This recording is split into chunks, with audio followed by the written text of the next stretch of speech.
Dr. Monroe said the NIA has joined with the Jamaica Umbrella Group of Churches, led by Chairman Reverend Adenair Jones, to represent the public amidst the growing concerns regarding the Petrojam scandal. We're calling for this particular problem to be dealt with, but not in isolation from previous issues with Petrojam. I looked again at two reports of the Auditor General, one in December 2007, another in 2010, and I was alarmed to read almost the exact same words being used in terms of remuneration, which is unapproved, expenditures which are not in accordance with the procurement rules, so that the issue is, how do we stop a recurring decimal, starting with the present, and therefore applying the Code of Individual Ministerial Responsibility, and thereafter doing all the other things which will be important in ensuring that this doesn't recur at Petrojam nor in any of the other 190-odd public sector entities. Reverend Jones explained that the group is particularly concerned with the moral standards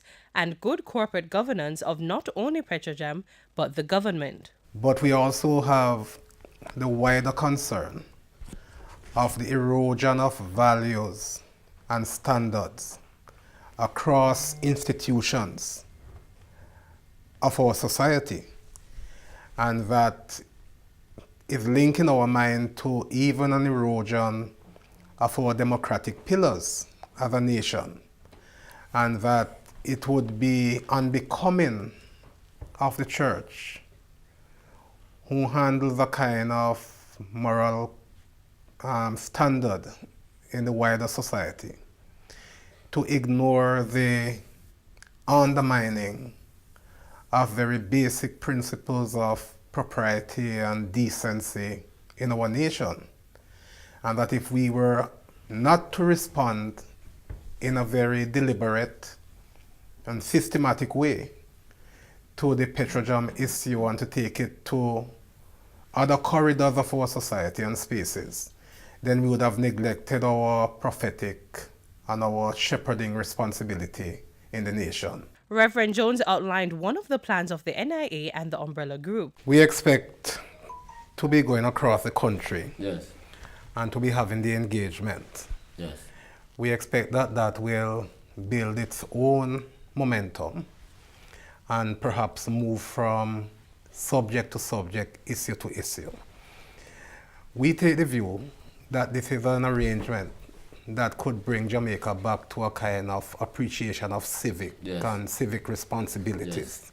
and how we pass on the values and traditions Yes. from one generation down. Yes. And we believe that we have a gap right now, and that part of what feeds the gap is this major deficit in public trust in Yes. Jamaica. Yes. Part of the reason why we are not having the kind of moral outrage that a lot of people thought would have come Yes. is that people pretty much have now come to a position that That's how the thing said. so it's set, Yes. you know, this is Me what as well, I get my it is portion, what yeah. it is, Yes. and kind of thing like that. Yes. Dr. Monroe said they have requested meetings with Prime Minister Andrew Holness, Opposition Leader Dr. Peter Phillips, and the private sector organization of Jamaica, PSOJ.